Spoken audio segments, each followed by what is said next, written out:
Now, the UN and others are trying a backdoor entrance to get American others into fighting in the Middle East. They're talking about peacekeepers in Syria.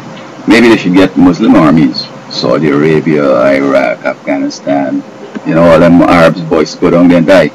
But they're trying to get America into their big times because the enemy who is working with them is also trying to get America destroyed. So while we have the best army in the world and nobody could beat us, but another 10-year-old war like Iraq and Afghanistan gonna be something, bro. You got Syria, maybe like either Syria or Iran gonna be like Afghan or Iraq. So I think the UN should try to get its own army from elsewhere, maybe from Africa, maybe from South America. But the Arabs would be better to do that. And I don't know why people don't get brave and say, listen, people in Syria, stand down. I think that's the logical thing to do. Tell these people to stop. I mean, we should have started from Tunisia, because all that's happened is a lot of grief. Egypt, the economy is destroyed, the tourism maybe is dead, and the people keep changing. They're not satisfied with nothing. That is how brain dead people operate.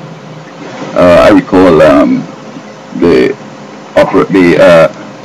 Occupy Puerto Rico, which I believe these occupiers is just a different model of this Middle East thing. And I went to this meeting to introduce to them, a big infrastructure program that we could support and bring to attention of everybody.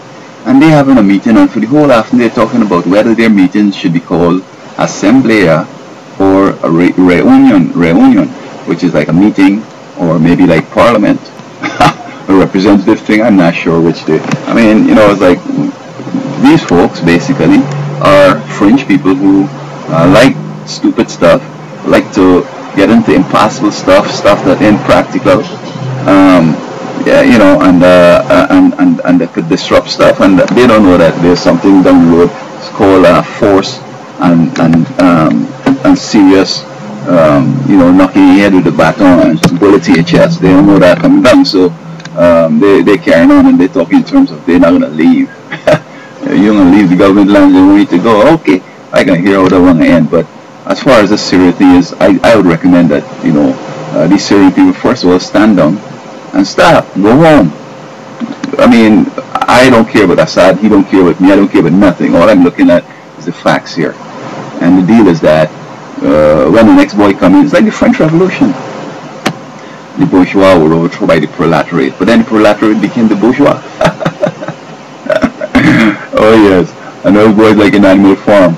Everybody is supposed to be equal. Nobody eat the eggs and the milk. But then the new politicians start saying, we have an important job and we need to have milk and things for our kids and ribbons and nice clothes and so on because we're representing you and all that stuff. What does end up? So these boys in Syria, I think that when they win the government, they do the same thing like what Assad was doing. They don't want to leave government. They want all the family to get fixed, all the friends to get fixed. It's the same deal, man. They're not going to catch me in that stuff. I don't care about no side. All I'm saying is like, you'll back off and then we have some peace so that we can think about other things like straightening the economy of the world. This kind of stupid stuff you're going over there, I don't see it going anywhere.